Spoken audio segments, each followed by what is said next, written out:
Halo para penjelajah sejarah. Hari ini kita akan menyelami salah satu kisah paling menyentuh dan misterius dalam kanvas perjuangan kemerdekaan Indonesia. Ini adalah kisah tentang pengorbanan heroik seorang prajurit muda Angkatan Udara Republik Indonesia, yang kini kita kenal sebagai TNIO, yang lenyap dalam misi lintas udara pertama.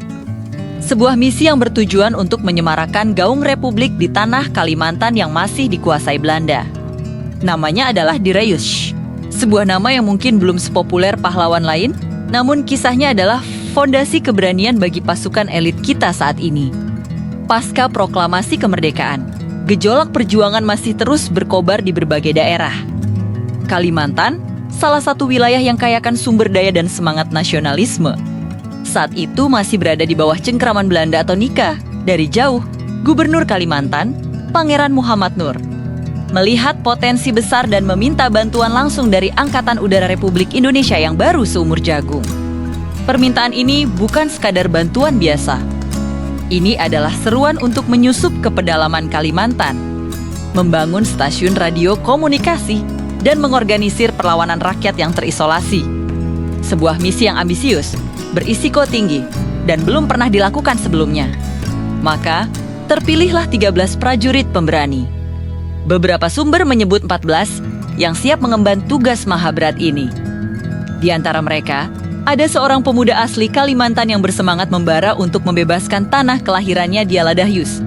Misi lintas udara pertama Republik Indonesia pun dijadwalkan pada tanggal 17 Oktober tahun 1947 dengan menggunakan pesawat Dakota RI-002 yang dipiloti oleh warga negara Amerika bernama Bob Freeberg. Pasukan ini diterjunkan pada dini hari di atas belantara kota Waringin, Kalimantan Tengah. Bayangkan saja, ini adalah operasi penerjunan pertama dalam sejarah militer Indonesia. Para prajurit belum pernah terjun dari pesawat dalam kondisi perang yang sebenarnya. Ditambah lagi medan hutan rimba yang sangat lebat dan belum terjamah. Kondisi ekstrem ini menciptakan tantangan luar biasa. Akibat cuaca buruk dan kegelapan malam yang pekat, pasukan terjun terpencar-pencar. Sebagian besar berhasil berkumpul kembali, namun beberapa lainnya hilang di telan hutan, terpisah dari kelompok, dan harus berjuang sendiri melawan alam yang ganas. Dan disinilah teka-teki pilu dimulai. Adi Diraeus adalah salah satu dari 3 orang, bersama Iskandar dan Ahmad Kosasih, yang dinyatakan hilang atau gugur dalam operasi tersebut. Namun, nasib Diraeus jauh lebih misterius. Berbeda dengan rekan-rekannya yang ada yang tertangkap Belanda atau berhasil kembali ke pangkalan. Jejak Diraeus tidak pernah ditemukan secara pasti.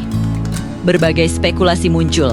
Apakah ia tersangkut di pepohonan tinggi yang mustahil untuk turun, atau gugur akibat kondisi alam yang ganas dan sendirian? Sampai hari ini, keberadaan fisiknya tetap menjadi misteri yang belum terpecahkan.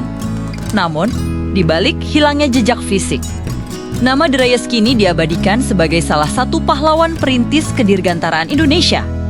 Ia adalah simbol keberanian pemuda yang rela melompat ke ketidakpastian, mempertaruhkan segalanya demi kedaulatan bangsa. Meskipun jasadnya tidak pernah ditemukan, semangat penerjun lintas udara pertama ini menjadi fondasi penting bagi terbentuknya pasukan elit TNIO yang kita kenal sekarang sebagai Kopasgat. Operasi 17 Oktober tahun 1947 bukan hanya sekadar misi militer. Ia memiliki makna sejarah yang sangat dalam. Ini adalah pencapaian monumental sebagai operasi penerjunan perdana Angkatan Udara Republik Indonesia. Membuktikan kepada dunia bahwa RI memiliki kekuatan udara dan dukungan rakyat yang meluas di luar Jawa. Oleh karena itu, tanggal 17 Oktober kini diperingati sebagai Hari Bakti Pasukan H atau Pashas, yang sekarang telah berevolusi menjadi Komando Pasukan Gerak Cepat atau Kopasgat TNIO. Lokasi penerjunan mereka di Desa Sambi kini menjadi situs sejarah yang dihormati, mengingatkan kita akan pengorbanan besar para pahlawan yang rela berkorban demi masa depan bangsa. Kisah Diraeus adalah pengingat abadi bahwa kemerdekaan Indonesia tidak datang dengan mudah. Ia dibangun di atas tetesan keringat, keberanian tak terbatas, dan bahkan hilangnya jejak pahlawan-pahlawan muda yang namanya mungkin tidak selalu tercatat tebal dalam buku sejarah. Namun semangatnya abadi dalam jiwa bangsa. Terima kasih telah menemani kami menelusuri kisah inspiratif ini. Jangan lupa untuk like, share, dan subscribe untuk konten sejarah menarik lainnya. Sampai jumpa di video berikutnya.